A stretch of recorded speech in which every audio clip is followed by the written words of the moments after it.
Buenos días, buenas tardes, buenas noches. Bienvenidos de vuelta a nuestro podcast. Hoy con nosotros un invitado muy especial, Eti Murrugarren, quien fue nuestro padre aquí, que ahora hablaremos de él.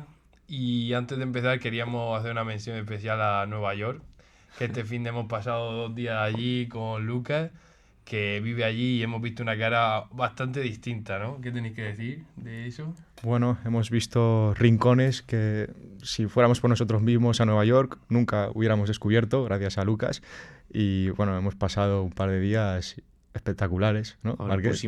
pusimos muy verde a Nueva York en el capítulo Demasiado. anterior y ahora que hemos ido con el presidente, Ha cambiado con Lucas, mucho, que nos ¿no? ha enseñado un poco la zona más donde pues la gente vive y tal, y la vida un poco más de la gente joven, no ya los sitios súper turísticos que vas pues, con tu familia o con tal. Claro. Y la verdad que a mí me ha gustado muchísimo. Ha sido distinto porque él literalmente vive allí, o sea, vive a 20 minutos de una ciudad que se llama Hoboken, que es una pasada. Me ha pasado. Mucha gente joven, muchos bares, Eti, tú también has estado. He de decir, aquí os habla el suscriptor número 7 del canal de YouTube. He de decir que he visto hoy el podcast que habéis subido hoy justo y hablabais de Nueva York y yo decía, a ver, chavales, os estáis pasando. O sea, habéis pintado Nueva York como el que se va a las 2000 viviendas, a las 10.000 viviendas de Sevilla y que no sales de ahí vivo. Que Nueva York, obviamente, depende cómo seas, te puede gustar más o menos por la ciudad, por el mogollón, pero a la que llegas allí y es una película, eso nadie te lo puede negar. Sí, O sea, totalmente. tiene muchas cosas buenas. Y es verdad que quizás nos pasamos un poco. Vamos, totalmente. Pero bueno, la verdad es que en conclusión de estos 2 días, que nos gusta bastante más Nueva York, nos lo hemos pasado muy bien, pero también una visión distinta de alguien que vive allí, hemos dormido allí. Nos ha llevado a sitios buenos. Hombre, a ver, No, Lucas te puede llevar a Illescas en Madrid. Perdió ahí. Y te parece y la te hostia. parece la mejor del mundo. Él lo vende bien. De hecho, fuimos a un bar que te podrías llevar tu propia bebida. Sí, no, a ver, O sea, sí. nos llevamos dos botellas a un bar y cenamos ahí. Pero eso te contó Lucas, pero en verdad no se podía. Seguro que no. Y te la metió doblada. Bueno, vamos a meternos un poco más en tema. Hoy traemos con nosotros a Eti. Eti, el primer día que llegamos, fue nuestro capitán, con que mío y de David. Un ejemplo fuera y dentro del campo, ahora lo conoceremos un poco más. Hablaremos de su vida deportiva, también tocaremos un poco porque él está trabajando ya aquí, ya lleva un año trabajando y tiene un trabajo que, bueno, ahora veremos a qué se dedica, pero que nos impresiona a todos cuando nos lo cuenta. Y nada, vamos a hablar un poco de Eti. Vamos a empezar desde el principio porque creemos que tiene una vida muy interesante. Un tío que habla 4 idiomas perfectos, que lo oye hablar por el teléfono y de repente está hablando portugués, francés, español a la vez, que nos quedamos en shock cuando lo vemos. Y bueno, vamos a empezar. Eti, ¿qué tal estás? Pues nada, muy bien. En primer lugar, un placer estar aquí. Me he quedado flipando con lo que tenéis aquí liada. Yo pensando que erais unos chavales aquí de calle que no os enteráis de nada y tenéis aquí un estudio que ni en televisión española. Así que enhorabuena, de verdad. Está muy chulo. Y nada, pues eso. Nacido en España, en Ciudad Real, la única persona de mi familia que no ha nacido en el norte o en Francia. Nací en Ciudad Real porque mis padres estaban allí por trabajo, por la vida. Pero eso, toda mi familia somos del norte de España. Yo me considero del norte, de Bilbao y de Vitoria. Por parte de madre tenemos familia en Bilbao y en Francia. De ahí mi nombre, Etienne, que es francés, y mi padre, pues de Vitoria. Mi hermana nació en Sopelana, en el norte, en Bilbao. Mi hermano mayor, Diego, también es de Vitoria, o sea, somos todos del norte. Y nada, pues eso, 4 idiomas. ¿Por qué? Pues porque cosas de la vida, nací en Ciudad Real y al año de vida, por motivos de trabajo, nos mudamos a Portugal, los 4, mi hermana, mi padre, mi madre y yo. Y pues eso, prácticamente he crecido en Portugal. A día de hoy, Portugal sigue siendo el país en el que más tiempo he vivido, más que España. Nos tiramos 13 años en Lisboa, en Portugal. en el que, pues eso, desde que tenía 1 año hasta los 13, pues es toda tu infancia. Amigos de infancia, fui al Instituto Español de Ginés de los Ríos en Lisboa, en el que tienes las clases tanto en español como en portugués, historia de Portugal en portugués, historia de España en España, lengua española en castellano, lengua portuguesa en portugués, inglés, matemáticas en español, conocimiento, o sea, todo lo de siempre, pero lo añades en portugués. Claro. Y nada, pues la vida luego nos llevó a volver a España, a Madrid, que es donde volvimos, porque era la mejor zona laboral, donde más oportunidades había para mi familia para volver. Y mi hermana también, que juega al baloncesto, ella estaba ya en Madrid, se fue antes de Portugal, pues también, si queréis que yo siga un poco así trotamundo, mi hermana me saca, me ha dado vueltas. Ya hablaremos un poco de tu hermana, que también yo tuve el placer de conocerla cuando estaba jugando en el Cartagena, porque tu hermana ha estudiado aquí en Estados Unidos, juega al baloncesto, que toda tu familia está bastante relacionada con el mundo del baloncesto. Tu padre, si no me equivoco, fundador de la ACB, tu madre profesional de baloncesto y tu hermana que ha sido semiprofesional, ¿no? Sí, profesional. Y jugando, claro, jugó en el Cartagena de mi ciudad, vino a Estados Unidos también, que venía a Estados Unidos con una beca de baloncesto. Sí. Es prácticamente imposible, tiene que ser muy bueno. Sí. Pero empecemos por Portugal, ¿no? Como ha sido donde te has criado, donde has pasado la mayor parte de tu tiempo. Empecemos por ahí. Sí, cuéntanos, porque, claro, nos estás contando un poco el resumen de toda tu trayectoria, de toda tu vida, ¿no? Pero vamos a centrarnos en el Eti futbolista, ¿no? Eso, pues mira, yo viniendo de familia de baloncesto, primero empecé con natación, lo típico, que tus padres quieren que aprendas a nadar. Bueno, voy a soltar aquí, voy a abrir un melón, como decís vosotros. Muy poca gente lo sabe, pero mi primer deporte fue la gimnasia acrobática. Aquí ahora mismo estoy me estoy desnudando enfrente de todos, pero sí, mis padres me llevaron, mi hermana hacía gimnasia acrobática, mis padres con 6 años, que tenía 5 años, me llevaron porque pensaban que la elasticidad, la flexibilidad era muy importante para un atleta. Me llevaron allí 1 año, iba todos los días llorando a clase, era el único chaval en una clase solo de chicas y estaba ahí sufriendo. Y luego natación, baloncesto, pero ya cuando tenía 10 años, 9 años, 10 años, en mi último año de baloncesto, y les dije a mis padres, oye, que yo quiero jugar al fútbol, que esto es lo que me gusta, juego al fútbol cada segundo del día, es mi deporte, quiero jugar al fútbol. Mis padres, pues ¿qué van a decir? Pues a jugar al fútbol, ¿no? Hostia, pues a los 9, 10 años es tarde, ¿no? Es tarde, sí, Realmente. comparado con mucha gente, muchos chavales que empiezan a los 5, a los 6, Claro. Sí. por ahí. Sí, yo empecé mi primer equipo de verdad es con 10 años, que es un equipo muy humilde de allí de al lado de casa, el Lindabella. Estuve 1 año en el Lindabella, que fui donde estaban mis compañeros de clase, porque yo era muy tímido de pequeño, muy tímido. Me costaba mucho cualquier interacción social, no te miraba la cara al hablar muchas veces, si era en grupo familiar o en amigos sí, sin ningún problema, pero con gente desconocida no. Y después del Lindabella voy al Estoril Praia. Además, para empezar con 10 años, tú siendo un loco del fútbol, porque has sido un loco del fútbol que ha estado en equipazos, que ahora hablaremos más adelante. Incluso yo empecé con 3 años, que es bastante pequeño, pero con 10 suena tarde. Sí. Sí. Entonces, vale, estaba en Portugal. ¿Y a qué edad empezaste a tomarte el fútbol en Portugal? Porque sé que en Portugal ya empezaste a tomarte el fútbol serio. Además, pues 12, 13 años es una edad que ya se empieza... El fútbol ya entiende el nivel, ya entiende cómo funcionan las categorías. Entonces, a los 12 años, ¿dónde estabas jugando allí en Portugal? A los 12 años, justo 12, 13 años es el año antes de irme de Portugal de vuelta a España. Apenas llevaba 2, 3 años jugando al fútbol, que es cuando empecé, y acabé en el Estoril Praia. Fue unos 2 años muy bonitos.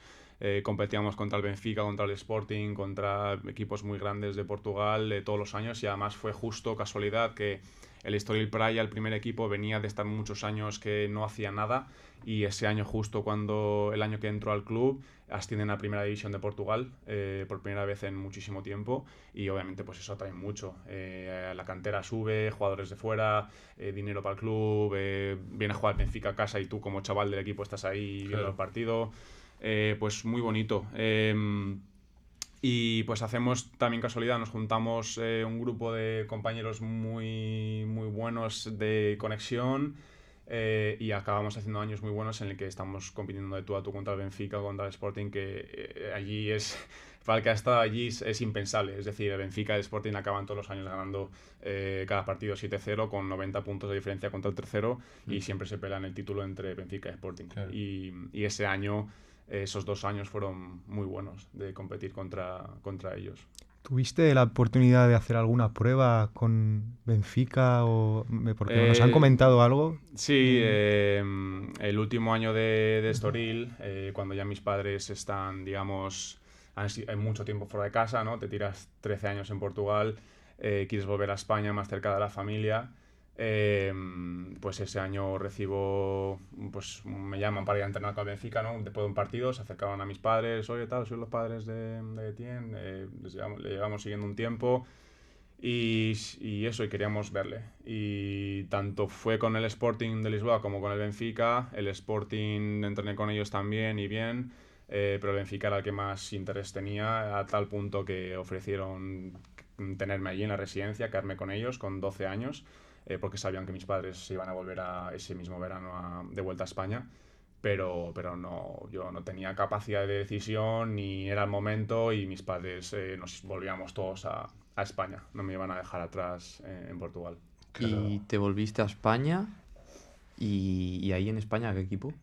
Pues ese primer año que vuelvo a España acabo en el Rayo, un año muy, muy complicado. El fútbol, la verdad es que me ha dado de todo, también me ha hecho sufrir mucho. En el Rayo, perdona, en el sí. Rayo Majadahonda. Rayo Vallecano. Rayo Vallecano. Rayo Vallecano, en Madrid. Ya no con sabía. 13 años. Sí. No sabía. Cadete B, creo que es. Cadete A, no me acuerdo, cadete B creo que era. O infantil de segundo año, es que ya no me acuerdo, pues con 13 años. Sí, yo creo que soy infantil. Sí. ¿Y cómo acabas sí, en el Rayo? infantil, ¿Te fichan infantil. desde ahí? O sea, ¿cómo acabas en el Pues Rayo? vuelvo a Madrid, al final mi familia es del mundo del deporte, mi padre conoce a alguien, Ya. que conoce a alguien, oye, venga de vuelta a España, de Portugal, mi hijo juega al fútbol, ¿dónde puede probar? ¿Dónde puede ir a Les que le vean? gustaste y... Fuimos ahí, tal, le gustamos, oye, Claro. y sitio en el Rayo, ¿no? Y te quedaste ahí. Y muy bien, porque además desde que llegamos a Madrid estábamos viviendo en Vicálvaro, que es una zona humilde, normal, en la parte un poco sureste de Madrid, y está a 10 minutos a lo de casa, muy, muy cómodo. Y nada, pues, el año del Rayo Vallecano fue muy complicado, tuve muchos problemas de licencia, eso fue, no sé si os acordáis de los Obama, del Atlético de Madrid, los hermanos. Pues se dio mucho que hablar con el tema de la edad, de jugadores que eran menores de X años que cobraban dinero o que Claro. eran como profesionales, y la FIFA no tenía muy regulado eso, jugadores extranjeros. ¿Qué pasó? Que yo al tener mi primera licencia de fútbol fuera de España, pensaban que me consideraban extranjero, cuando yo había nacido en España, pero me fui muy pronto y mi primera licencia fue en Portugal.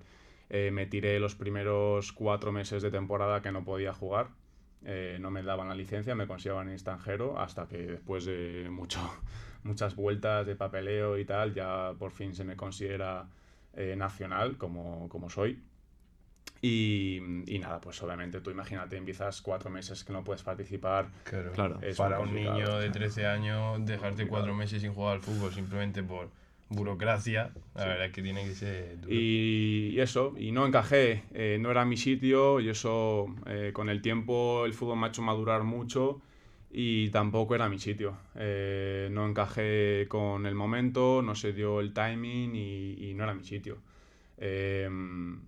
Al año siguiente no continué en el Rayo Vallecano y además fueron experiencias que te da el fútbol, que apenas tienes 13 años, pero ya gestiones no muy limpias Sí. por parte del fútbol, aún teniendo 13 años, pues el último día de pretemporada, antes de que empiece la liga del año siguiente, me dicen que no continúo en el Rayo Vallecano, porque yo iba a continuar, primer año de cadete, y el último viernes antes de empezar la temporada, cuando ya todos los equipos están cerrados, me dicen que no continúo en el Rayo Vallecano. Y te quedas... Y te quedas vendido. O sea, yo me acuerdo, salí llorando del entrenamiento del vestuario, que me llamaban los entrenadores al vestuario, y yo, pues eso, era un niño y no entendía nada, y me fui eso, llorando a mi padre es que no tengo equipo, que me han echado, ¿no? Con 13 años. Y claro, te ves ahí que dices, ¿y ahora dónde voy?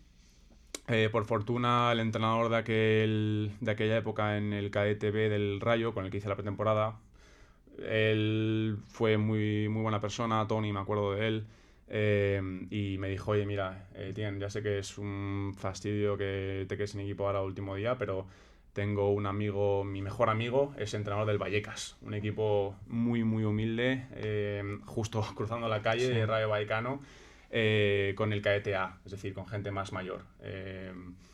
Yo te doy su contacto, él quiere tenerte, quiere verte, sabe de tu situación, te doy esa oportunidad. Y pues afortunadamente, tanto por deporte como por familia, nunca se nos han caído los anillos. Es decir, me da igual estar en un Rayo Vallecano que estar en un Vallecas, que son dos mundos diferentes, un equipo de primera división de aquella época, a un equipo de barrio que no tenía ni primer equipo, en el que pues, era una diferencia brutal.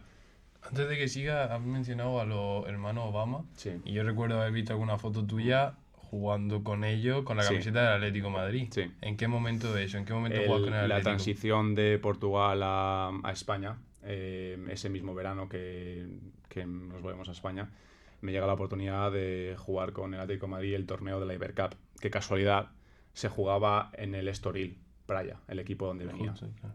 Y me llegó esa oportunidad en la que coincidí con personas excepcionales. Pude jugar el torneo ese con el Atlético de Madrid, que ganamos el torneo, la final contra el Sporting de Lisboa, en el campo del Estoril Praia. Y fue una experiencia única. Tuve la oportunidad de conocer a gente muy, muy top. Gente que hoy en día pues, son jugadores profesionales. Está Rorro, Riquelme, que estaba en el equipo, Fer Medrano, jugadores que están por ahí moviéndose por todas partes. O sea, y me dejo a muchos, o sea, es que, bueno, los Obama, lo que fueron en su época, ahora fueron... sí, creo que uno no sé si está por Andorra o no sé si está moviendo por ahí, pero vamos, para que veas que el mundo del fútbol da muchísimas vueltas, pero sí, tuve esa oportunidad que surgió, se aprovechó, obviamente, no vas a decir que no, ya estaba allí en Portugal. Querían verme, querían probarme, eso también fue lo que me abrió un poco las puertas de luego ir al Rayo, de pues ya me conocían un poco y de pues de boca en boca pues al final pues oye, vete a probar ahí y tal y nada, fue una experiencia muy bonita, pero ahí quedó. Yo recuerdo a los hermanos Obama como la pareja más famosa en la Liga Promise. Yo recuerdo ver a esos dos chavales, vamos, era una locura. Yo, claro, yo venía de Portugal, yo no sabía, tú piensas que aunque yo fuera español, yo no sabía qué pasaba en España. Claro. Y yo a los hermanos Obama, los conozco allí en ese torneo cuando estoy en el equipo con ellos, ¿no? Y los partidos eran una locura. La diferencia física, yo siempre he sido bastante más alto que la media de los chavales, sobre todo con 10 años así, porque pegué el estirón muy alto. Tengo alguna foto en Estoril que es que parecía que estaba jugando con niños pequeños, que me pasaba que iba a partidos ahí en Portugal y los padres pedían mi cartilla de nacimiento, que no se creían que era de la edad de los chavales. Pero los dos Obama era otra historia.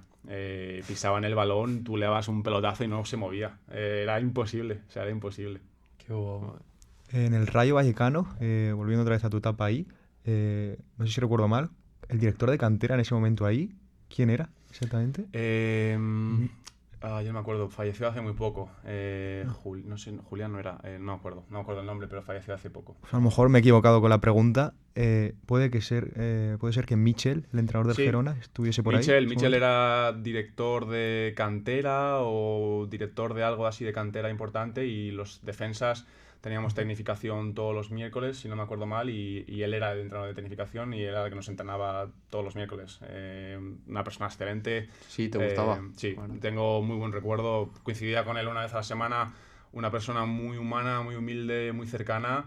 Y claro, yo tenía 13 años y no sabía con quién estaba hablando, ni tampoco en ese momento Michel era quien es hoy en día. Sí. Pero sí, ese era el entrenador de tecnificación y muy, muy buena persona, la verdad, muy, muy top. Así no me extraña que haya llegado. Qué locura. Donde ha llegado y lo que está haciendo. Bueno, entonces, te vas al Vallecas, ¿cuánto tiempo estás ahí? El año de cadete A, año duro, es mi primer año de cadete. ¿Y lo juegas en Autonómico? Autonómica, sí, la primera liga de cadetes, que es pues contra todas las canteras. Sí. Año muy duro, acabamos descendiendo a falta de una jornada o dos, un año de mucha pelea, pero bueno, fútbol, ¿no? Pasas por ello y Y de ese año, pues el Alcorcón se fija en mí y me voy al Alcorcón. ¿Aquí en qué etapa estamos? ¿Cuántos años tenía cuando va al Alcorcón? Juvenil de primer año. Juvenil de No, primer- cadete de segundo año. Tiene que ser claro, porque tú como cadete ya jugabas con el A Eso siendo de primer año. Eso es. Este segundo que son 16, creo. No, 15, 15, 15, 16, 15, esa es la- 14, 15, sí. Sí, Porque cadete son 2 años, ¿no? Sí, cadete B y cadete A. Entonces te vas al Alcorcón y juegas tu cadete de segundo año allí. Eso es. Y ese año, Autonomía. muy bien, ¿no? Sí, buen año. Otra vez, mi trayectoria de fútbol por Madrid ha sido bastante volátil, mucha jungla. He podido presenciar desde un inicio cosas muy oscuras del fútbol y muy difíciles de entender, pero también estás en el centro, en el meollo del fútbol más potente del mundo, yo diría, que es España y que luego es Madrid. Estás jugando contra gente de todo el mundo. Alcorcón tengo muy buenos recuerdos. Me hizo también crecer mucho como persona, compañeros espléndidos, pero también fueron 2 años, fue mi último año de cadetes y primer año de juvenil, de mucha volatilidad. En 2 años, bueno, año y medio que estuve ahí, 7 entrenadores en año y medio. 7 Y entrenadores. esa volatilidad de la que hablas no es complicada un poco de llevar, porque yo al final no la he vivido mucho. Siempre he estado siempre en un equipo y yo he tenido pocos cambios de entrenador en la misma temporada y tal. Y creo que muchas veces esa volatilidad, ¿no? Llega un entrenador, después llega otro, puede cambiar absolutamente todo. Claro, puede que no confíen en ti, ese entrenador que viene, tantos cambios. Obviamente, eso ha sido un factor muy grande en mi carrera, entre comillas, en mi trayectoria jugando al fútbol, que es la inestabilidad en muchos aspectos. En empezar en un sitio, al poco cambiar, pasa este problema, te tienes que ir a otro lado, vas a otro sitio, tienes 7 entrenadores en año y medio. Lo peor de toda esa inestabilidad es que cada vez que tienes un entrenador nuevo, te puede venir muy bien como te puede venir muy mal. Si no estabas jugando, tienes la oportunidad de demostrarle a otro señor, a otro entrenador de nuevas. Y si estás Pero jugando, si estás dices, jugando tienes que volver a apretar y siempre pues pasan cosas. Siempre. También esa inestabilidad y esa te ha dado esa madurez que tiene ahora y te ha ayudado seguramente en un futuro. claro. Obviamente, el deporte es a nivel de educación y eso es, vamos, es todo. Entonces juegas los 2 años en el Alcorcón. Y como juvenil de segundo año, aquí es cuando llega un cambio muy grande, ¿no? Sí, bueno, aquí hay una etapa corta, muy intensa, pero de las más bonitas de mi vida, que es en mi segundo año en el Alcorcón, que es juvenil de primer año. Yo estaba en el juvenil B del Alcorcón, Liga Nacional, y ese año pues continúan en medio año 3 cambios de entrenadores o 4, que el año anterior fueron 3, pues ahora sumas 4, son los que hace 7 cambios de entrenador en año y medio, ¿vale? Llega un punto en el Alcorcón, yo jugando, o sea, nunca peleando, nunca he sido el mejor de mi equipo jamás, pero siempre he tenido minutos, siempre he estado ahí peleando y por mi puesto, y además sabéis, un puesto de defensa central, o juegas o no juegas, o juegas 5 minutos o juegas 90, o nada, ¿no? Pero por suerte, la verdad, pues no me puedo quejar, siempre he jugado, he tenido mis minutos y muy contento.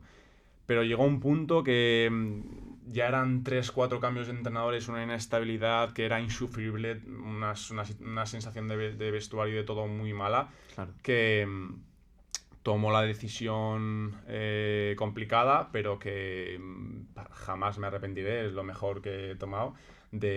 A mitad de temporada en diciembre me voy del Alcorcón y siendo juvenil de primer año me voy al Atlético Casarrubuelos, que era un filial del Atlético de Madrid, en División de Honor.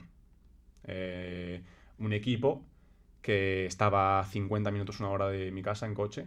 He de reconocer, bueno, no reconocer no, pero agradecer a mi familia, a mis padres, sobre todo a mi padre, que ha estado conmigo desde minuto 1 y me ha llevado a todos los lados sin pensárselo, y todos los días me traía una hora de coche, se quedaba en el entrenamiento. Qué gran esfuerzo de los se padres, esperaba abuelos, y volvía etcétera. a casa otra hora, o sea, Brutal. le debo todo a mis padres, a mi familia, ¿no? Pero ese año del Casa Arubuelos, cuando llego allí en Navidades, justo llego para empezar el primer partido de la segunda vuelta contra el Real Madrid en casa. El equipo está último o penúltimo en tabla a 9-10 puntos de la salvación. Tocho. O sea, estamos hablando de en División de Honor, Sí, Grupo sí, joder. Madrid, muy complicado. Y llega como juvenil de primer año. Juvenil de primer año. Y División de Honor. Ya en División División de de Honor. Sí. Una oportunidad de crecer con muchos riesgos que no sabes cómo puede pasar. Pero otra vez, un equipo muy humilde, situación como Vallecas, ¿no? Gente que sabe qué es, gente que no se cree nada que no es. Que iban a uno. Y van a lo que van. El entrenador, Calero, persona de fútbol, le tengo un cariño enorme. Ha sido una persona muy importante en mi vida por ese medio año, muy corto pero muy intenso. Apostó por mí desde el principio y la verdad es que, bueno, con Miguel, que ya hablaréis con él, hablo mucho de él sobre ese año porque es que el que ha jugado al fútbol y sabe lo que es División de Honor, lo que pasó ese año con nosotros es locura. Os cuento, la segunda vuelta, 15 partidos, ¿no?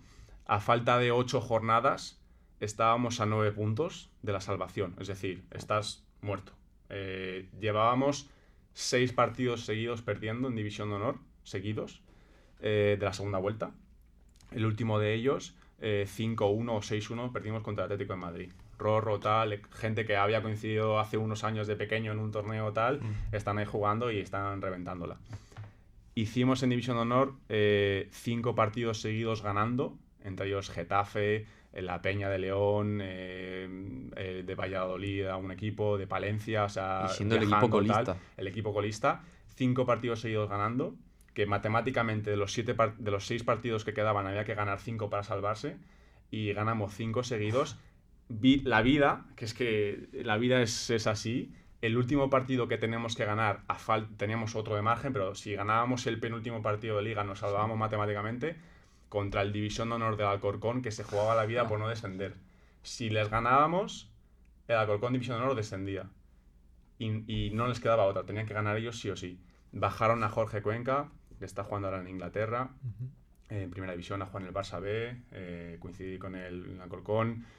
Muchos compañeros bajaron a otro chaval, un extremo que también estaba con el primer equipo de Alcorcón jugando en segunda división. Bajaron con todo, o sea, vinieron a jugar a Casa de Revuelos ahí con todo y ese partido ganamos 3-0.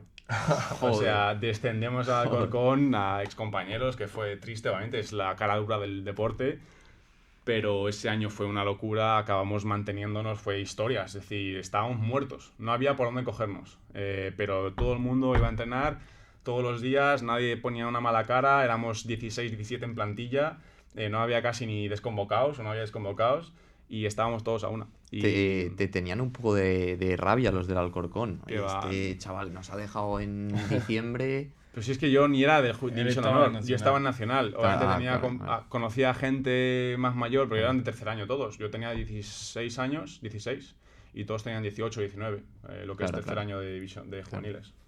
No, a nivel de compañeros no, nunca he tenido ese problema. Si eso quizás algún directivo, algún algo, pero tampoco yo no era responsable de nada.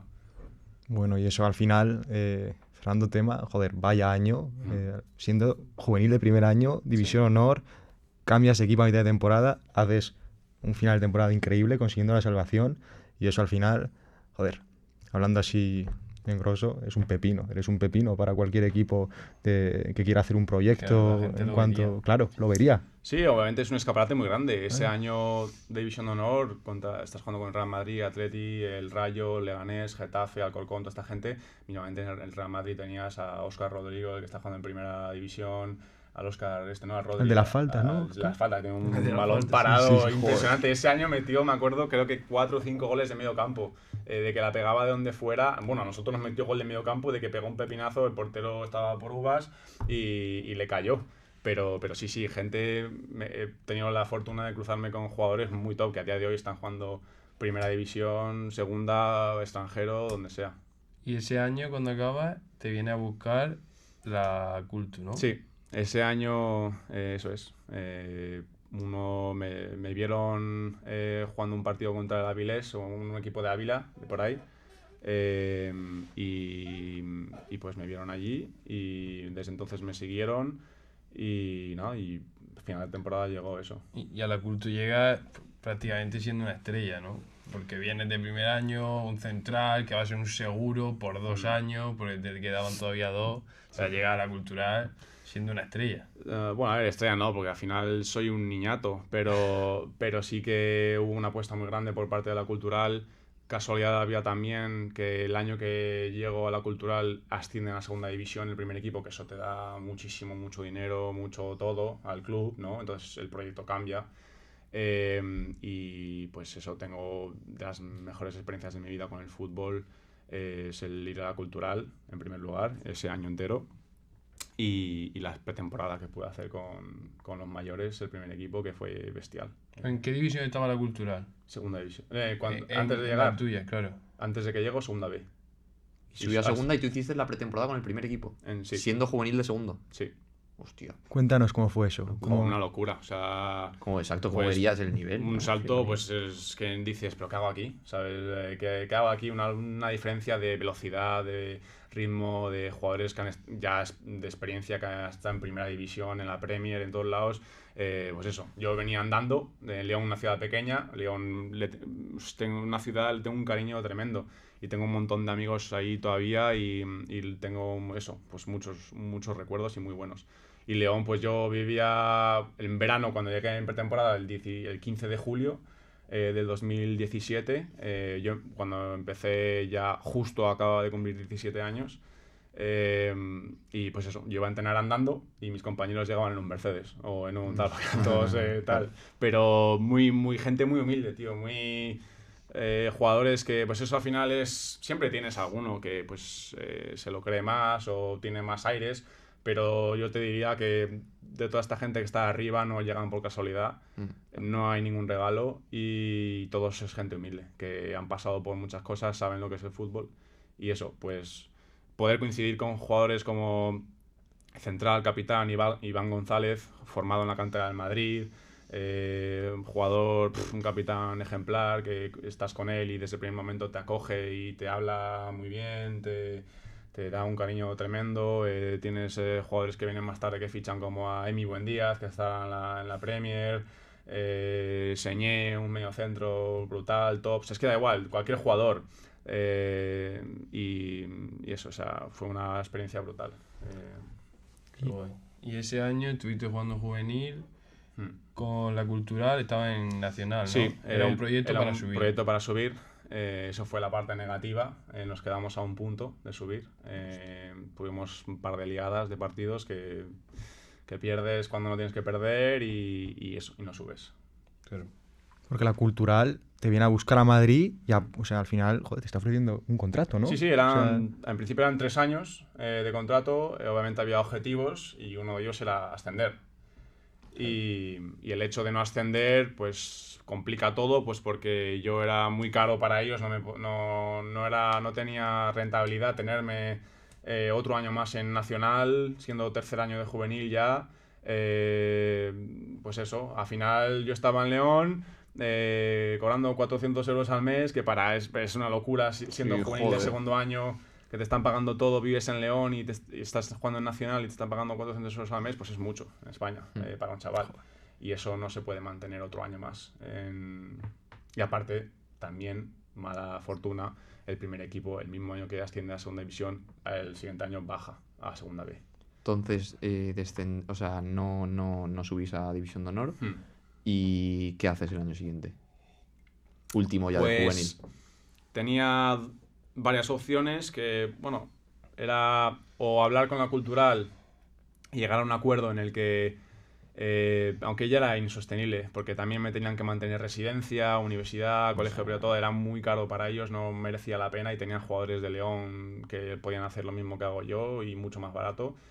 Entonces decidimos ambas partes llegar a un acuerdo, terminar el contrato de los 3 años y decido ir a probar al Getafe, a Madrid. Me vuelvo para Madrid, para casa, donde están viviendo mis padres. Yo a León me había ido solo y nada, pues para adelante, sin tener nada firmado con nadie. Cerramos con la Cultural y decido ir a probar al Getafe, al igual que fueron otros 10-15 chavales a probar pretemporada, como pasan todas las canteras todos los años, y afortunadamente pues encajo y ahí me quedo. Y mi último año de juveniles, que mi objetivo era jugarlo otra vez en División de Honor, pues lo juego en el Getafe, en el Grupo de Madrid. Getafe División de Honor, en el Grupo de Madrid. Getafe además con equipo, ¿dónde tenía su equipo? El Getafe B estaba en tercera, equipo muy fuerte, que ascendieron a segunda B, y el primer equipo primera Y división. tuviste entrenamiento con ellos, ¿no? Con el Getafe B entrené prácticamente una A gran diario. parte de la temporada. Y eso, primer equipo jamás, eso me pillaba muy lejos, nunca estuve a la altura de poder llegar a ese nivel, eso es para muy pocos afortunados, pero básicamente el poder entrenar con el Getafe B me hizo aprender mucho, madurar mucho, y a la gente veterana, y un entrenador muy bueno, muy exigente, y fue una experiencia muy, muy buena. ¿Y cómo va ese año en División de Honor con el Getafe? División de Honor, un año también, pues eso, de empiezas fuerte. Obviamente Getafe pues se tiene que plantear acabar pues primeras 5 posiciones como poco. Pero ya sabes, División de Honor, aquí nadie regala nada. Vas a jugar a una Darbe, al campo de Ganapanes, a no sé quién, te vas a un equipo de Extremadura, y pues esas cosas se complican. Y ese año acabamos séptimos, si no recuerdo mal, pero también otro año más de tener 3 entrenadores. Ya veis que la suerte no me acompañaba en tema de entrenadores. No sé, ya pensaba, yo A lo decía, mejor eras tú. papá, es que soy yo el gafe, o sea, es que esto no puede ser. Todos los años allá donde voy tengo 3 entrenadores o así. ¿Y tuviste minutos ese año? Sí, o- jugar 95% del tiempo. Excepto cuando te cambia el entrenador, que en los primeros 12 partidos Sí. pues te toca comer, pero luego al final acabas jugando. Sí, no jugarlo todo, prácticamente. ¿Con quién coincidiste ahí en el Getafe? Pues ¿Coincidiste en con mi alguien? equipo de juveniles, a día de hoy que sí que estén ahí petando, bueno, muchos jugadores muy buenos, en primera ref y segunda ref hay un montón, pero así destacar así más, ya estamos hablando de otras ligas, pues está un compañero de central, medio centro, que es Óscar Rivas. Eran 2 gemelos, Óscar y Mario Rivas, que no sé si verán esto, pero si no, le mando un saludo, que son unos grandes. La verdad es que de ese año el equipo, todos unos compañeros muy, muy buenos, muy buena gente. Óscar Rivas está jugando en el Guimarães en primera división en Portugal. Jugador que se formó en el Atlético de Madrid. Le coincidí con él en ese torneo de verano en Hostia, Portugal. qué bueno, joder. Nos volvimos a ver al cabo de no sé cuántos años. Hostia, ¿qué haces aquí y tal? O sea que muy, muy bueno, muy bonito. Y tiene un hermano gemelo, delantero. Son 2 tíos que miden 1,90 m y pico. Y que su hermano está jugando en el Avilés, si no recuerdo mal. En Real Ávila, perdón. En segunda ref. Y luego hay jugadores pues en primera ref, por ahí esparcidos. Y del Getafe B, de los que coincidían entrenando, pues está Hugo Duro, pues en el Valencia.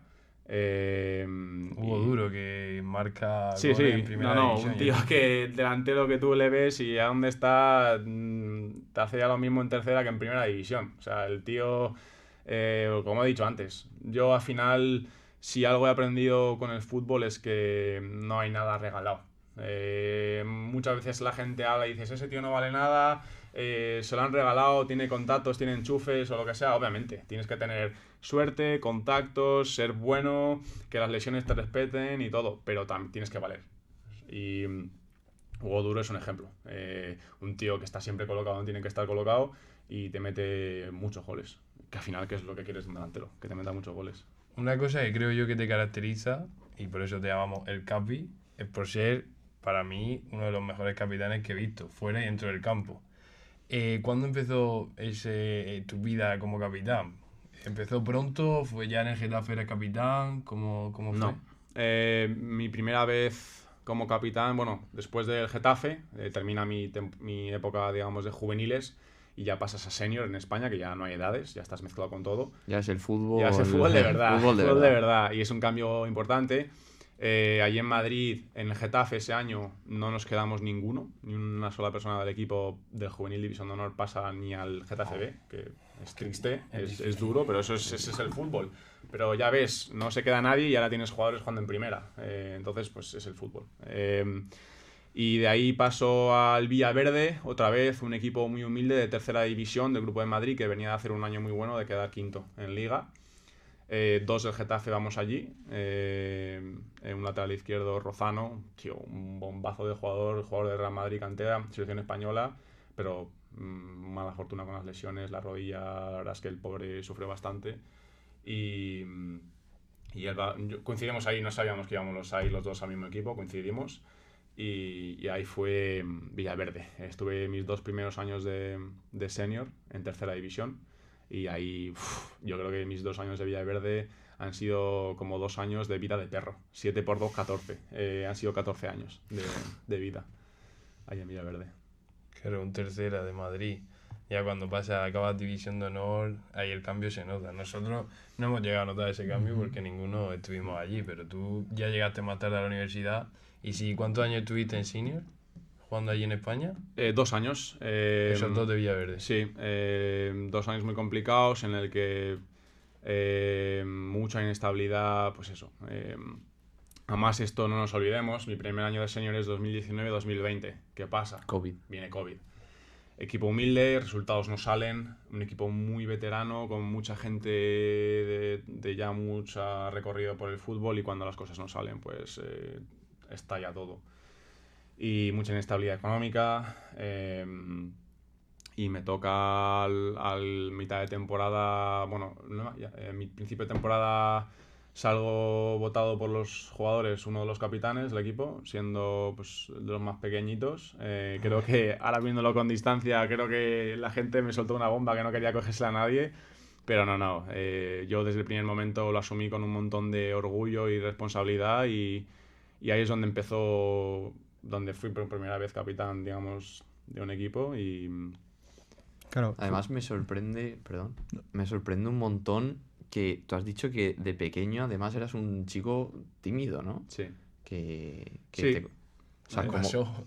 Pues, Exactamente, ¿qué pasó? Pues O sea, mira, gracias a cambios tan grandes como porque yo es que crecí en Portugal, tenía mis amigos, colegio, fútbol, todo tenía allí, y de la noche a la mañana, por situaciones de la vida, nos tenemos que volver a España, y para mí es muy fuerte ese cambio. Yo era un chico muy humilde, muy tímido, muy metido en su mundo, que yo estaba con mis colegas, tal, pero, ¿sabes? No me molestes mucho más. Y nada, y tenía en Portugal era una vida muy fácil, en el sentido de que era un colegio espectacular, gente de tu mismo entorno, en el sentido que todos los que estábamos ahí españoles era gente, familia que había ido a Portugal por trabajo, lo que sea, entonces es la misma situación. Y me encuentro que me vuelvo a Madrid de repente a las 11 de la mañana, sin esperármelo, sin quererlo, no lo quería, y un cambio muy grande. A Madrid, una ciudad enorme, instituto, nueva gente, es que era todo nuevo. Es que ¿te resultó duro? sí, ¿Te recuerdas esa etapa un como...? cambio muy duro, y he de decir que cambio muy duro, pero no por la gente que me rodeó, que todo lo contrario, que ahora diré muy brevemente, sino por mi forma de ser. Que yo era una persona que aceptaba muy mal el cambio. Y habéis visto que mi vida ha sido de Joder, todo pues menos eso te iba a decir. todo cambio. Pero al final es como una terapia de choque, ¿no? Que tanto cambio al final te hace crecer. Y es necesario. Sales de tu burbuja y creces un montón. Y luego llego a Madrid, que voy a mi instituto, que lleva allí el Felipe II de Moratalaz, barrio muy humilde, gente trabajadora. Y tengo la suerte, como me ha pasado aquí en Estados Unidos, de tener un grupo de amigos espectacular. Gente que desde el primer momento... El fútbol te ayuda mucho. Claro. A la que entras a un sitio nuevo y eres nuevo, el fútbol te abre muchas puertas. Siempre. Y te facilita todo. Entonces, los amigos que saco allí en Moratalaz, que a día de hoy los sigo teniendo, son la gente top. Gente muy, muy buena. Y eso me hace cambiar. Nueva cultura, nueva gente, nuevo todo. Y eso.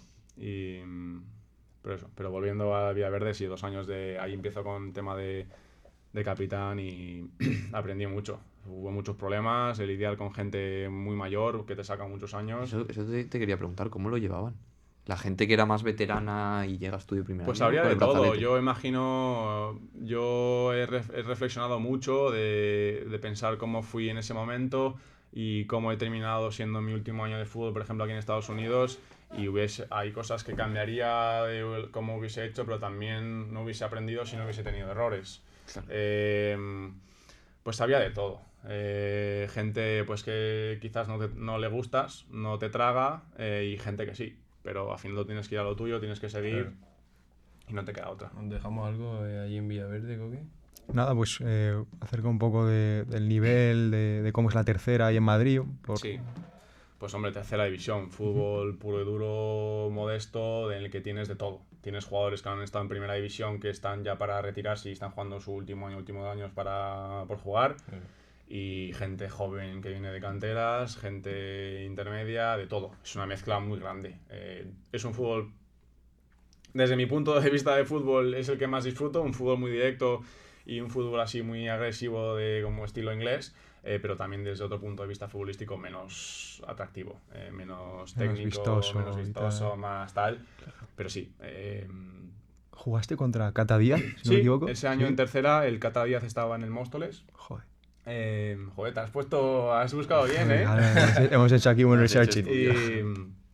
No, pues eso, coincides con gente que ha estado en la selección de Argentina con Messi, Cata Díaz, ¿no? Es un central que mide 1,80, si llega, creo que por ahí está, pero que el tío tenía 40 y pico tacos, 40 tacos, y era esta mesa. O sea, ibas al córner, le defendías o te defendía él y no te movías. O sea, por aquí sabes que no pasas. O sea, ya te defendía este tío y decías, vale, no meto. No meto. Qué guapo. Bueno, entonces, acaban tus 2 años en Villaverde. ¿Y qué pasa? ¿Cómo acabas aquí? ¿Por qué? Bueno, pues es que yo creo Otro que... cambio, pequeño. Yo creo que es un poco la acumulación de todo esto. Como habéis podido ver así muy resumidamente, mi etapa con el fútbol ha tenido mucho cambio, excesivo. Y yo buscaba como loco una estabilidad. Buscaba un sitio en el que poder centrarme, en el que poder estar tranquilo, en el que más o menos, pues eso, poder disfrutar del fútbol de otra manera, no tener 7 entrenadores en un año y medio. Y luego, aparte de eso, siempre hay que unir, que no lo hemos mencionado, que los estudios han sido siempre importantes. ¿Qué estudiaste allí en España? Pues el año de Getafe en División de Honor, el tercer año, que suele ser cuando empiezas la universidad, ese año no hice nada. Bueno, estuve haciendo me apunté a ADE en la Universidad Rey Juan Carlos de Madrid, haciendo a distancia porque entrenábamos por las mañanas y no podía ir a clase.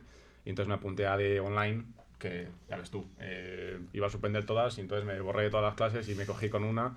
Me quedé con una clase para no perder la matrícula de la universidad.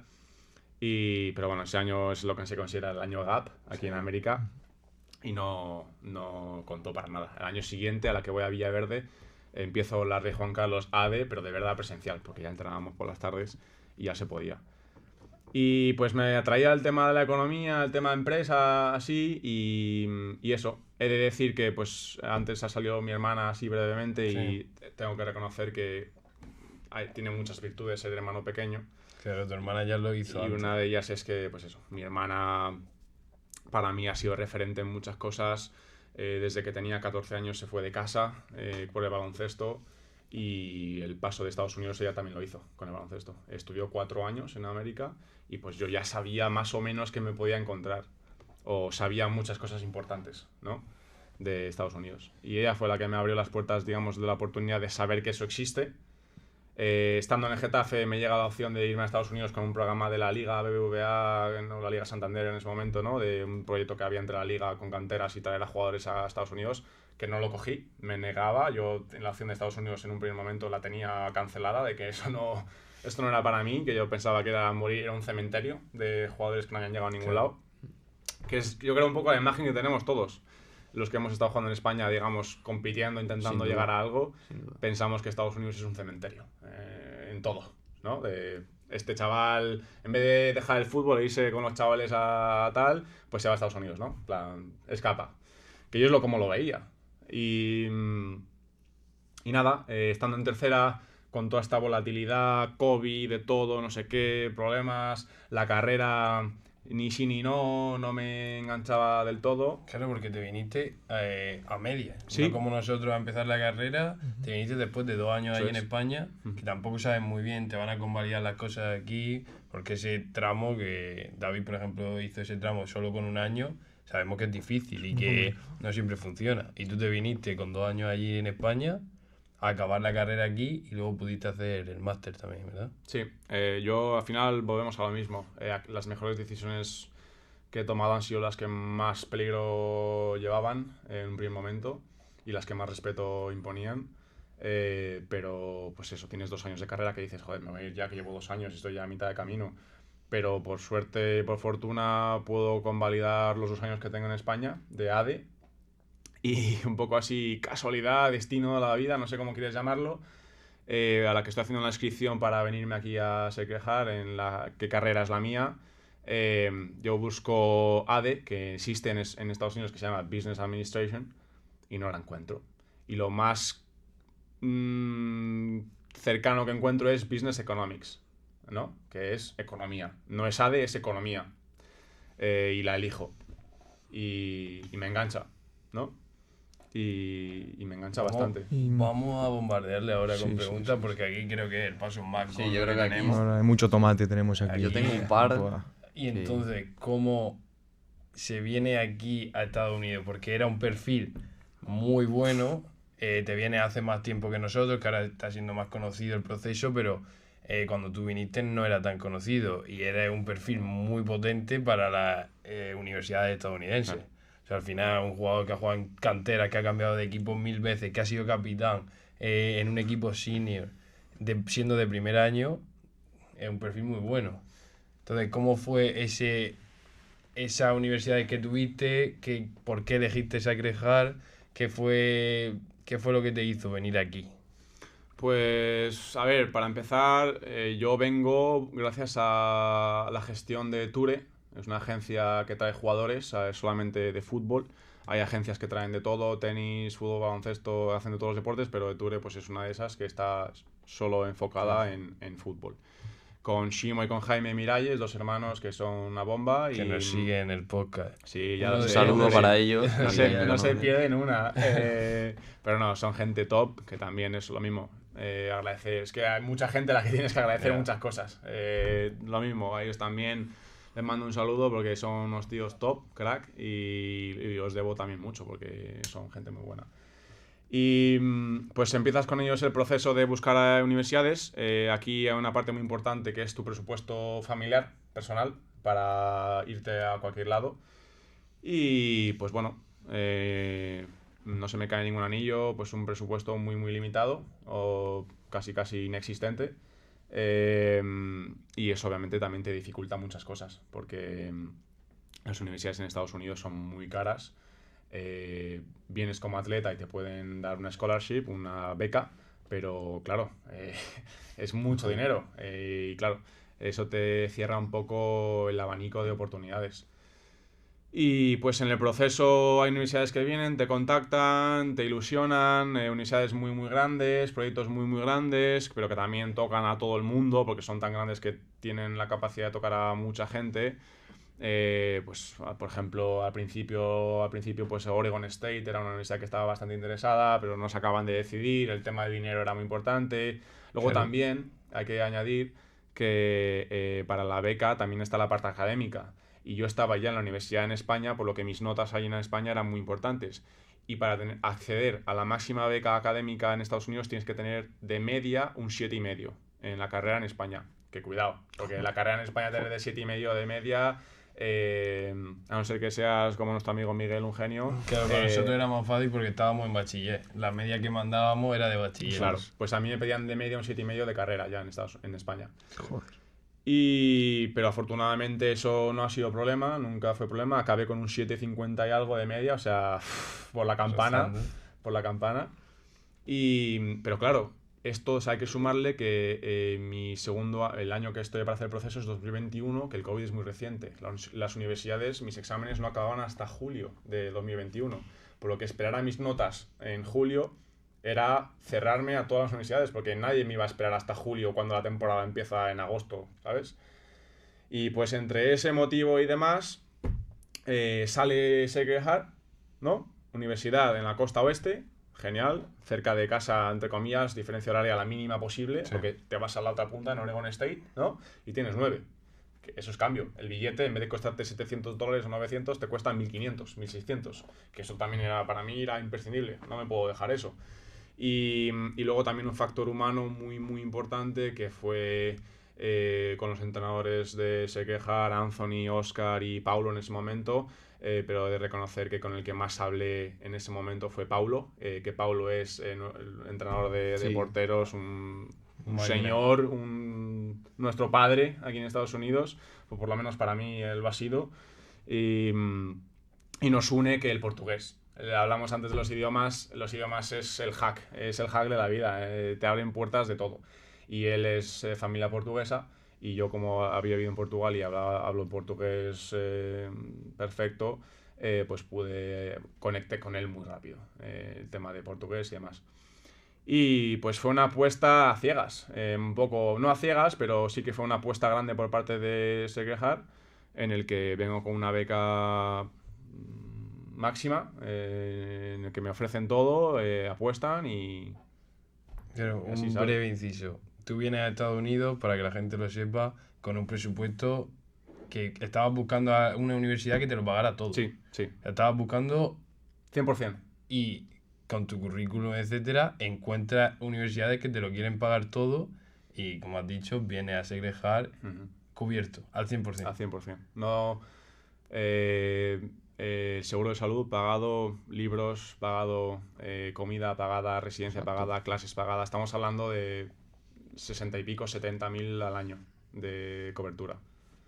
Y obviamente es una inversión muy grande. Y como decía, se juntan muchos factores. Sequejar pues es un equipo humilde en el sentido de a nivel futbolístico, a nivel de universidad. Esto Disney Channel, o sea, no hay por dónde cogerlo. Esto es una barbaridad. Simplemente hay que ver estas instalaciones, que es que tener a tu acceso a esto es una locura. Pero a nivel de fútbol, pues muy humilde. Un equipo que venía de ganar un partido al año, si lo ganaba. Y eso creo que también es lo que te ayuda.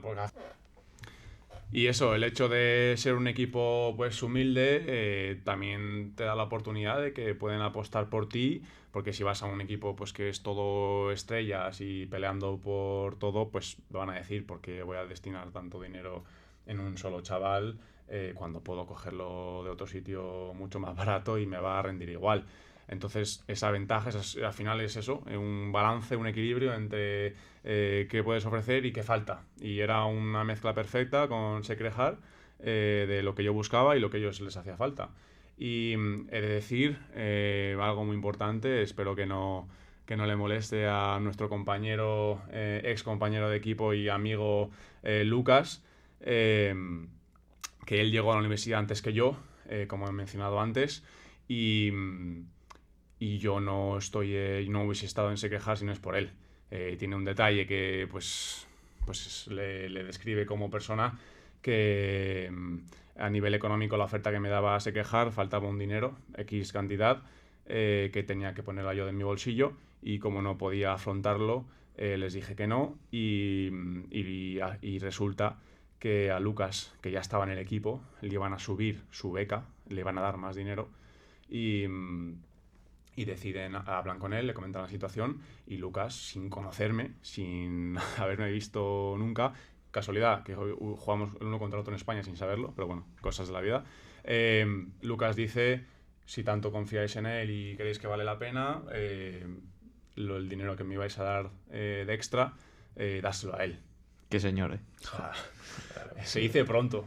O sea, Ahora entendemos por qué nos decía de preguntarle el motivo real. No, o sea, Lucas es eso. O sea, al final ha sido todo en cadena. Si os dais cuenta, Lucas me hizo las cosas muy fáciles y le debo mucho. Y luego tú nos hiciste las cosas muy fáciles. Yo lo a mamé de nosotros. Lucas, y quise devolver la misma moneda, Mierda. que en este caso fue Coque, Javi y David, que vinisteis el año siguiente, y entre Lucas y yo intentar haceros las cosas más fáciles, adaptaros y ser uno más. Y estáis haciendo vosotros lo mismo con Márquez, con todos los que han venido, con Morci, con Pablo, con quien sea. Y el objetivo es ese, que sigan cadena, si existe la oportunidad. Al final eso que dices es lo más bonito, seguir recogiendo a vuestro testigo y aprender de vosotros, y que generaciones posteriores sigan aprendiendo de nosotros, y seguir esto, continuarlo. Bueno, entonces, cerrando este tema ya, vamos a hablar otra vez del tema del fútbol, de soccer. Tú llegaste aquí siendo junior, hiciste luego senior year y finalmente un máster. cómo ha evolucionado el programa, cómo ha evolucionado el equipo. ¿Qué diferencias has notado desde el primer año hasta el tercer año? Claro, porque un apunte de decir que cuando nosotros llegamos ya la cosa no era como tú nos lo pintas al principio, de ganar un partido, ganar dos. Cuando nosotros llegamos era un poco distinto. ¿Qué cambió? Sí, pues es lo que hablábamos antes. El objetivo principal, los entrenadores tenían muy claro que querían un cambio de cultura, querían un cambio de objetivos con el fin de poder competir en unos años. Obviamente el proceso se ha acelerado porque pues, podía haber tardado más, pero se aceleró por una combinación de todos. Aquí nadie es imprescindible y nadie es más que nadie, pero sí que tiene que haber varias piezas que funcionen en conjunto. Y obviamente el primer año el cambio que se hizo fue la cultura, cultura de equipo. No fallaba la cultura de chavales de pasárselo bien, eso no faltaba. El pasárselo bien con los chavales, eso estaba asegurado, pero faltaba ese compromiso dentro del campo, profesionalidad, hacer las cosas bien, ¿no? Básicamente, el ser responsable en muchos ámbitos, en muchas cosas. Y eso fue lo que Lucas... A mí me trajeron por eso, a alguien más mayor, porque yo en España era el más pequeño del equipo en tercera y aquí era el más mayor. Teniendo la misma edad. Ese es el cambio, ¿no? Estás aquí con gente mucho más joven, pero que también a mí se me hace mucho más fácil el poder lidiar con problemas con gente más joven. Y eso es un cambio de cultura, pues eso, el primer año es ese cambio, el segundo año vosotros venís, y es el primer año después de mucho tiempo que el equipo llega a unos playoffs, de clasificarse en temporada regular a playoffs, que eso ya es un paso grande. Y no solo es eso, sino que hacemos la primera victoria en playoffs en la historia del equipo de la universidad. Que era historia, nunca Sí. habían ganado un partido de playoff hasta que fue el pase a semifinales, y luego perdimos contra el que fue luego el campeón de la conferencia. Y luego mi último año, el año del máster, que es vuestro segundo año, el año anterior a este, volvemos a superar ese récord llegando a la primera final en la historia del programa, que perdemos 1-0, pero bueno, al final es ese... Puedes ver la evolución que ha habido en 3 años, 4 años, que no viene de casualidad. Los entrenadores tienen un meritazo porque ellos han sido los responsables máximos de todo, de gestionar a gente, de traer a quien creían oportuno, y luego ha habido obviamente un papel muy importante de jugadores que han adquirido un rol, muchos roles diferentes, jugadores que sabían que su importancia quizás no era en el campo sino fuera y mantenían esa cohesión de equipo, jugadores que sabían que eran jugadores de entrenamiento, como se suele decir, que gente que sabe que quizás no va a jugar pero que entrenando suma más que nadie, y eso porque al final un equipo mejora entrenando durante la semana, y luego gente que sabe que tiene que estar sí o sí preparada para el partido. Y sin decir eso, sin tener que mencionar tú haces esto, tú haces esto y tú haces eso, todos sabíamos cuál era nuestro papel, y eso ha sido una clave muy importante. Y eso, una de las claves fue que tú fueses el capitán. Desde el primer momento que nosotros llegamos, se veía muy claro cómo tú eras la figura por encima del resto, como Luca también era un veterano, nos guiaste un poco y eso hizo mucho más fácil, pues nos ayudó a nosotros dentro del campo, fuera del campo, hizo que el equipo fuera una familia. Yo nunca había visto un equipo tan unido. Y como tú has dicho, llamaba la atención cómo los de fuera, que ayer de hecho estuvimos viendo uno de los partidos del primer año, como los de fuera apoyaban. Era impresionante. Locura. Yo, bueno, has dicho lo de una figura por encima, yo nunca lo he visto así. Sí lo he visto como... Al final la diferencia de edad es importante. Yo venía ya con una madurez de fútbol de un entorno mucho más senior y aprendí mucho. Cometí errores estando en España, cometí errores siendo capitán en Villaverde, que a día de hoy no haría, pero gracias a eso aprendí y quise ponerlo en práctica con vosotros, ¿no? En el equipo. Al final, de forma natural, sin hacer nada, no soy nada del otro mundo. Si no estoy rindiendo, voy al banquillo. O sea, eso es así. Por mucho que venga de España y le saque 5 años al chaval que tiene 17, que es un chavalín. Pero eso. Eso es lo más importante. Creo que la gente que ha venido aquí ha sabido cuál es su rol, ha sabido a dónde venía. Y eso, y luego ha habido un ambiente fuera de lo que es el campo, que eso es lo que más he cambiado yo. Siempre he sido el típico que que no aceptaba, no entendía la vida fuera del campo, no entendía la fiesta con los jugadores, no era partidario de disfrutar fuera del campo. Yo era muy pum, pum, pum, entrenamiento, seriedad, fútbol, no hay bromas, no sé qué, no hay risas, lo veía de esa manera y es un error. Hace falta una mezcla de todo, el equilibrio, y eso es lo que he aprendido mucho en Estados Unidos, el hecho de que es muy importante la vida fuera del campo, y tanto te aplico campo como en una empresa, como en una clase, como con tu familia, como con tu pareja si tienes, como con lo que sea. Y eso, y afortunadamente no todo eran déficits aquí en Sequejar, y si algo ha habido siempre aquí ha sido muy buen rollo, muy buen ambiente, buena fiesta, buenas cosas. Y A mí algo que me sorprende un montón es ver cómo este mismo equipo estaba hace 3 años. Porque ahora yo creo que el programa además ha pegado un cambio bastante importante, ya no solo en tema jugadores, que también, sino en tema nombre.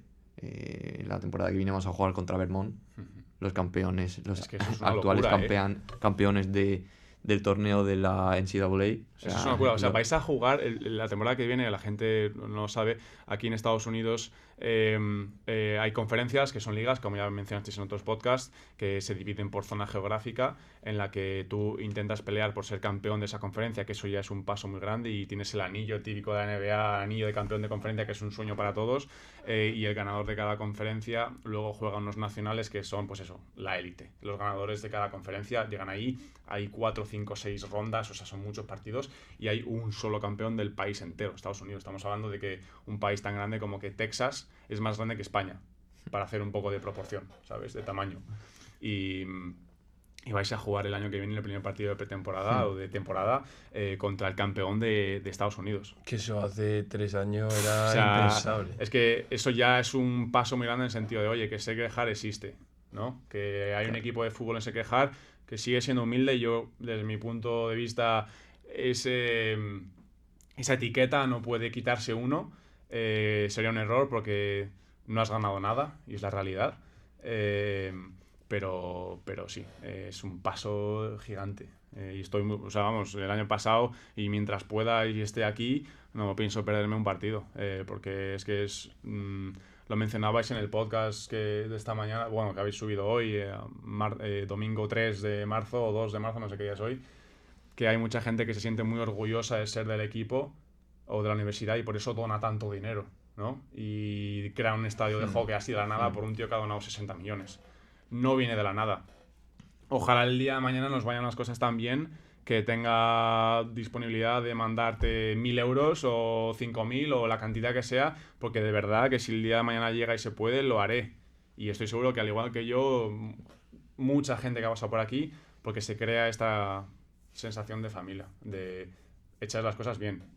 Todo esto hay que decir, pintamos muy bien esta universidad y este equipo porque lo es, y merece la pena representarlo así, pero también en Estados Unidos es muy difícil acertar allí donde vas, o puede ser difícil acertar allí donde vas, Sí. y te puedes volver a los 6 meses, como hemos tenido gente que ha venido aquí y Mucho no le ha amigo. gustado, y te puedo decir por mi hermana, que ha vivido 4 años por ahí en Estados Unidos, en Idaho y en Colorado, y es difícil. Muy Es difícil. difícil. Se hace pesado estar lejos de la familia, etcétera, que ya hemos hablado un montón, pero yo también conozco gente que ha estado un año, no es para ellos, no lo disfrutan, caen en un sitio que no tiene esta suerte y al final te toca volverte. Al final la suerte tuvimos nosotros de teneros a vosotros, a Claro. ti, a Lucas, de referentes, ayudándonos en todo lo que podíais.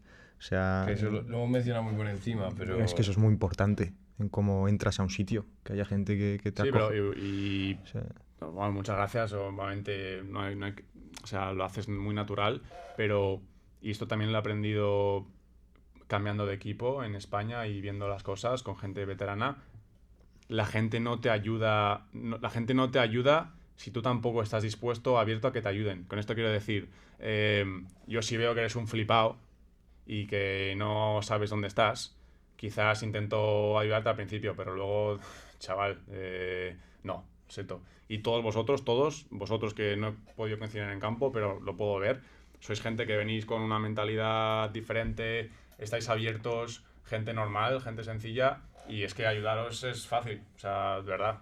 es verdad que eso no quita la suerte que tuvimos, que supongo que le pasará a mucha gente cuando llega a un sitio nuevo, a un trabajo, a un colegio nuevo o cualquier cosa, siempre tienes a alguien que al principio te ayuda, te conecta con todo. Nosotros literalmente tuvimos padres, igual que Eti tuvo a Lucas, nosotros tuvimos a Eti y a Lucas los dos juntos, nosotros tres, y fueron literalmente padres. Igual que nosotros estamos teniendo con vosotros. Y nosotros estamos intentando hacer lo mismo con los nuevos, y así de generación en generación.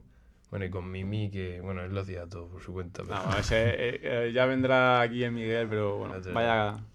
Oye, a mí sí que me gustaría personalmente hacer mi última pregunta, que yo creo que es muy importante y a mí me hubiese encantado escuchar la opinión de alguien como tú, que acabas de contar por dónde has pasado y es indudable de que tienes mucho fútbol, de que yo creo que en España, sobre todo la gente que competimos en División de Honor en este tipo de ligas, lo has comentado tú antes, el irse a Estados Unidos es un cementerio de futbolistas. Sí. Eso es lo que mucha gente tiene en la cabeza y a mí me gustaría que respondieses con sinceridad y dijeras si tú qué opinas. Para nada es un cementerio de futbolistas. Muy equivocados estamos que pensamos que puede ser más fácil o muy fácil llegar a profesional en América, porque no lo es. Hay mucho nivel. La MLS te hablo de ligas profesionales, o la USL Championship, que es profesional, partes con desventaja al ser internacional porque los equipos tienen plazas limitadas para internacional, así que por muy bueno que seas, entre un internacional que tiene experiencia en primera división en España, en Europa y está para retirarse y viene a América, van a cogerle a él antes que a ti. Hay mucho nivel, cada vez viene más gente, pero para nada es un cementerio. Hay casos, o sea, conocemos a gente que ha llegado a profesional, ha habido gente que ha venido a Estados Unidos y luego ha vuelto a Europa y ha sido compitiendo a un nivel alto. Pero yo la manera en la que lo resumo y cómo veo el cambio de perspectiva de cómo lo veía antes de venir y cómo lo veo ahora es: todos aquellos que venimos aquí tenemos algo en común, que es tanto deporte como formación es importante para nosotros. ¿Y qué pasa? La gran diferencia para mí es que en España sí se puede compatibilizar el deporte y el estudio, pero o eres muy bueno en una de las dos o andas un poco a la pata coja con las dos. Ni petas el deporte ni petas la formación, porque si estás en un nivel fuerte de deporte como el fútbol, no te permite desarrollar una carrera, digamos, muy exigente o que quieras dedicarle en cuerpo y alma al estudio, a la formación, a proyectos, a trabajos, porque el fútbol te quita mucho tiempo. Entonces andas ahí un poco intermedio. Y lo bueno que te ofrece esto es que sin perder fútbol puedes potenciar ambas cosas a la vez. Y estás en ese punto en el que dices, ¿por dónde tiro? ¿Por fútbol o por estudios? Y aquí no tienes que decidir mientras estás estudiando. Si es con las dos, vas avanzando. Yo mi opinión es que si vienes aquí no puedes perder la motivación de jugar al fútbol a tope, porque si de verdad te lo crees, obviamente tienes que valer, tienes que estar acompañado de factores importantes, pero si eres un caso de jugador que tienes potencial, venir a Estados Unidos para nada es un paso atrás, incluso es un trampolín para muchas cosas. Y creo que de verdad te lo tienes que creer si crees que puedes jugar y ir a por ello. En el peor de los casos, yo siempre he dicho y he pensado, y lo hablaba un día con Coque, esto de la última bala, ¿no? La última bala es decisión tuya. La última bala es si es la última bala que quieres disparar, pero la bala está siempre en tu poder. ¿Quién dice que es la última bala? ¿Acabar como senior aquí? No, porque te puedes volver a España, jugar en tercera y tienes a un caso como Jaime Mata, que llega profesional con 20 y pico, 30 años. O sea, la última bala como tal, esa expresión a mí no me gusta mucho, porque la última bala es decisión tuya. Entonces... Tú que llevas ya un año retirado, que Sí. colgaste las botas, Sí. por lo que tengo entendido, llevas el año entero sin prácticamente ver un balón. Sí.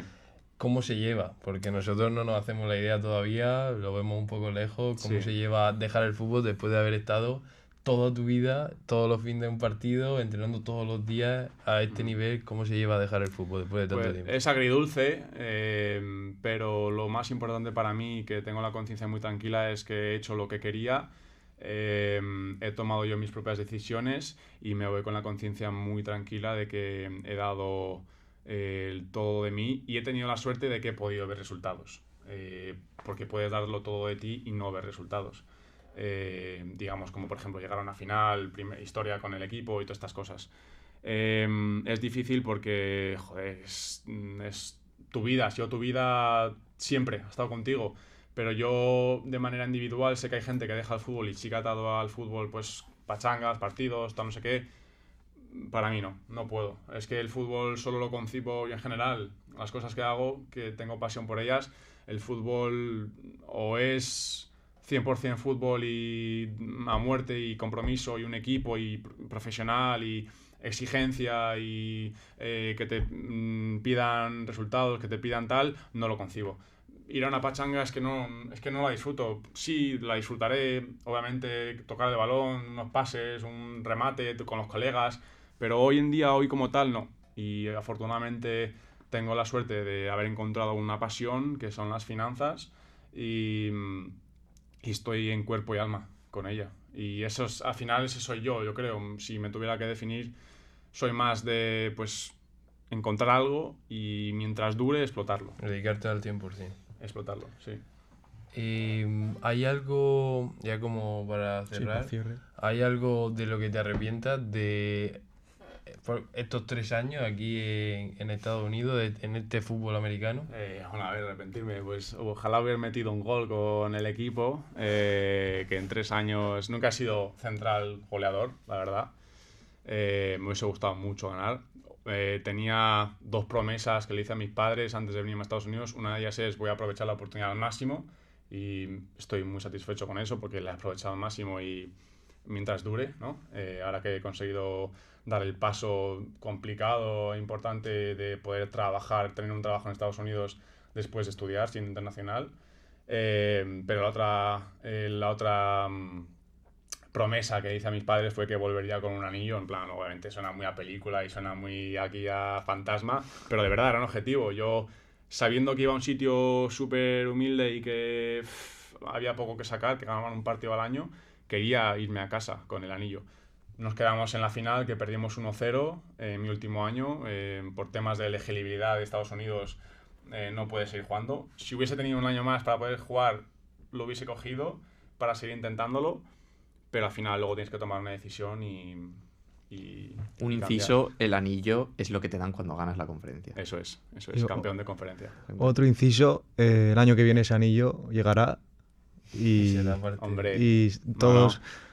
Eso es. Yo estoy seguro, o sea, sé que va a llegar y ojalá sea con vosotros, porque vamos, la que vamos a liar, el primer año que llegamos aquí, que era solo más que fiestas, se van a quedar cortas con lo que va a pasar ahí.